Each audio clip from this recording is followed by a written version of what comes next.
ಸವಾಲನ್ನು ಸ್ವೀಕಾರ ಮಾಡ್ತಾರೆ. ಸವಾಲ ಏನು ಸವಾಲು? ಈಗ ಅವರು ರಾಜ್ಯದಿಂದ ಹೇಳಕತ್ತಾರ ಅಲ್ಲಿ ಅಕ್ರಮಗಳು ಮಾಫಿಯಾ ಮಾಡಿದ್ರು, ಇಂಥವ್ರಿಗೆಲ್ಲ ಸಚಿವ ಸ್ಥಾನ ಕೊಟ್ಟರು. ಅದಕ್ಕೆ ನಾನು ಈ ಹಿಂದೆ ತಾವು ಮಾತಾಡಿದ್ದಕ್ಕೆ ನಾನು ಸವಾಲು ಸ್ವೀಕರಿಸ್ತೀನಿ ಅಂತ ಈ ರೀತಿ ಅವ್ರಿಗೆ ನಾವು ದಮ್ಮಿದ್ರೆ ಉಸ್ಕಿನ ಪಾಯಿಂಟ್ ಎಲ್ಲಿದಾವೆ ಅಲ್ಲಿ ಕರ್ಕೊಂಡು ಹೋಗಿದ್ವಿ, ದಮ್ಮಿದ್ರೆ ಅಲ್ಲಿ ಸ್ಥಳಕ್ಕೆ ಬರ್ತಾರ ಅವ್ರು ಸಚಿವರು ಅಂತ ಸವಾಲು ಹಾಕಿದ್ದಾರೆ. ಬಹಿರಂಗ ನೋಡ್ರಿ, ನನಗೆ ಮಾತ್ರವಾದ ಜವಾಬ್ದಾರಿಯನ್ನು ಇವತ್ತು ಮಾನ್ಯ ಮುಖ್ಯಮಂತ್ರಿಗಳು ನಮ್ಮ ಸರ್ಕಾರ ಕೊಟ್ಟಿದೆ. ಇವತ್ತು ಬರ ಇದೆ, ನಾಡಿನಲ್ಲಿ ಅನೇಕ ಸಮಸ್ಯೆಗಳಿದ್ದಾವೆ. ಅದರ ಕುರಿತು ಇವತ್ತು ಜವಾಬ್ದಾರಿಯನ್ನು ವಹಿಸಿ ನಾನು ಕಾರ್ಯಪ್ರವೃತ್ತನಾಗಿ ಕೆಲಸ ಮಾಡ್ತಾಯಿದ್ದೀನಿ. ಬರಗಾಲದ ಭೇಟಿಯನ್ನು ಕೊಟ್ಟಿದ್ದೀನಿ ಜಿಲ್ಲೆಯಲ್ಲಿ, ಅವರಿಗೆ ಪರಿಹಾರ ಕೊಡಿಸುವಂಥದ್ದು ಏನು 20 ಕೋಟಿ ಅನುದಾನ ಅವರಿಗೆ ಏನು ವಿಮೆ ಆಗಿರ್ಬೋದು ಮತ್ತು ಇನ್ಶೂರೆನ್ಸ್ ಬಾಕಿ ಇತ್ತು, ಅದನ್ನು ಇವತ್ತು ಕೊಡಿಸುವಂಥ ರೈತರಿಗೆ ಕೆಲಸ ಮಾಡ್ತಾಯಿದ್ದೀನಿ. ಇವತ್ತು ನಾನು ಈ ಏನು ಇವ್ರಿಗೆ ಸೋಲಿಸಿ ಮನೆಯಾಗ ಕೂತಾರಲ್ಲ ಜನ, ಅವ್ರಿಗೆ ಸಹಜವಾಗಿ ಮಾತಾಡುವಂಥದ್ದು.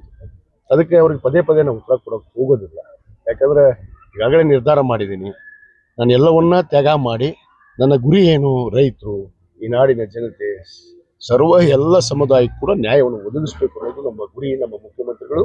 ಆದ ಕಾರಣ ಅವ್ರು ಏನೇ ಟೀಕೆ ಟಿಪ್ಪಣಿ ಮಾಡ್ಬೋದು. ಸಹಜವಾಗಿ ಪ್ರಜಾಪ್ರಭುತ್ವದಲ್ಲಿ ಎಲ್ಲರಿಗೂ ಕೂಡ ಹಕ್ಕಿದೆ. ಅದನ್ನು ವಿನಾಕಾರಣ ಆರೋಪಗಳನ್ನು ಮಾಡೇ ಮತ್ತೆ ಬರ್ತಾ ಇದ್ದಾರೆ. ಅದಕ್ಕೆ ನಾನು ತಲೆ ಕೆಡಿಸ್ಕೊಳ್ಳೋದಿಲ್ಲ. ಅವ್ರು ಏನು ಹೇಳಿದ್ರು ಕೂಡ ನಾನು ಸಂತೋಷವಾಗಿ ಸ್ವೀಕಾರ ಮಾಡ್ತೀನಿ. ಆದರೆ ಅವ್ರಿಗೆ ಜನಕ್ಕೆ ಗೊತ್ತಿದೆ, ನನ್ನ ಕ್ಷೇತ್ರದ ಜನತೆ ಇವತ್ತು ಯಾಕೆ ಅವ್ರನ್ನ ಅಭಿವೃದ್ಧಿ ಮಾಡಿದರೆ, ಒಳ್ಳೆ ಕೆಲಸ ಮಾಡಿದರೆ ಅವ್ರನ್ನ ಯಾಕೆ ಸೋಲಿಸ್ತಿದ್ರಪ್ಪ, ಅದನ್ನೇ ತಿಳ್ಕೊಬೇಕು ದೊಡ್ಡ ಓಟಿಗೆ. ಮತ್ತೆ ಇದರಿಂದ ಉತ್ತರ ಏನು ಕೊಡ್ತೀರಿ ಅವ್ರಿಗೆ? ಒಂದು ದಿವಸ ಮಾತಾಡೋರಿಗೆ ಏನು ಕೊಡ್ಬೋದು, ದಿವಸ ಅವ್ರಿಗೆ ಏನು ಸವಾಲು? ನಾನು ಸವಾಲು ಬಹಳಷ್ಟು ಹಾಕಿನಿ, ಆ ಸವಾಲಿಗೆ ಉತ್ತರ ಕೊಟ್ಟಿಲ್ಲ ಆ ಮನುಷ್ಯ.